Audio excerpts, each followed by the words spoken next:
ЕАЭП мамлекеттердин калкын ишке орноштуруу кызматтарында катталган жумушсуздардын саны үстүбүздөгү жылдын сентябрь айынын акырына карата 1 230 000 адамды түзүп, өткөн жылдын ушул мезгилине салыштырмалуу дээрлик 70%га азайган.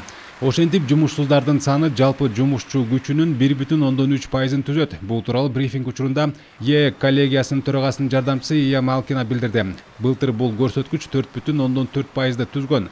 Азык-түлүк коопсуздугу маселесине келсек, Малкина белгилегендей, комиссиянын эксперттеринин пикири боюнча ЕАЭПтин жалпы айыл чарба рыногун табигый шартта өстүрүүгө мүмкүн болгон мөмө жемиштердин өздүк өндүрүшү менен камсыздоо потенциалы эң чоң тынчсыздануу жаратууда.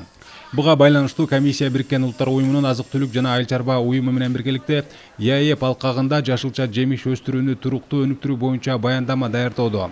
В частности, изучается опыт поддержки развития отрасли плодоводства в странах. Мисалы Польша, Туркия мамлекеттеринде жемиш өстүрүү тармагын өнүктүрүүнү колдоо тажрыйбасы изилденип жатат. Мындан тышкары мөмө жемиш тармагын өнүктүрүүнү колдоонун эл аралык тажрыйбасы изилденген.